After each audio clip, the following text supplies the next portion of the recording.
Rwy tro, dwi wedi mynediad un o'r gwlad gobl Mynydd Parys. Dyma rhywbeth pedwar. Ond dwi ddim yn gwybod beth difrif. Dyma'r adeilad hwn.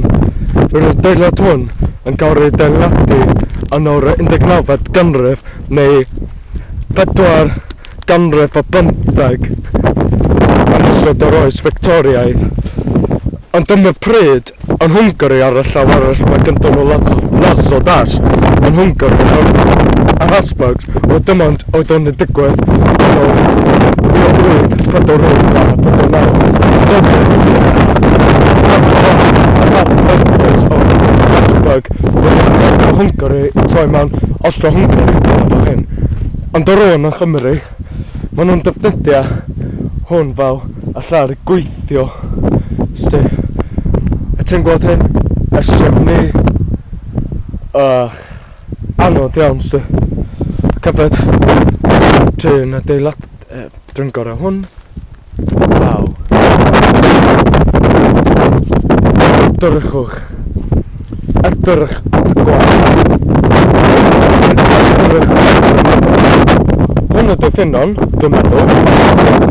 Hwn ydy pail o cerrig neu copor yn cael ei defnyddio o sôn. Reit.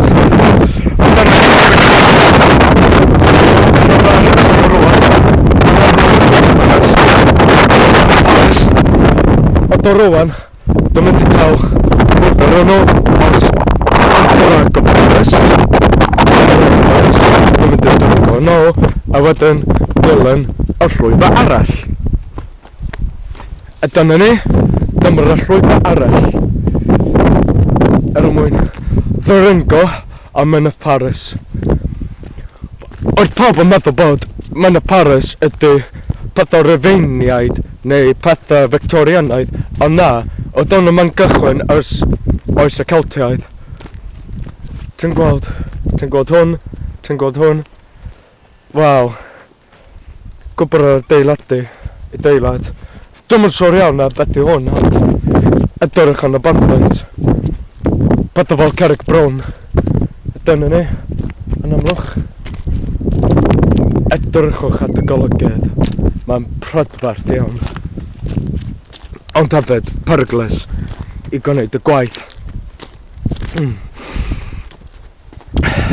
Wel, ti'n gweld, migros, sodan a salad. Dyma ble rydw i rwan. Ar y mynydd ond yn y Mynydd Parys.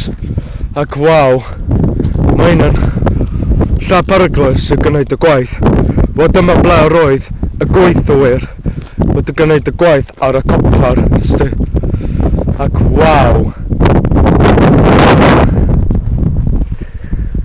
Wel, edrychach bod dwi'n gwneud y gwaith da, ond edrychach yn well.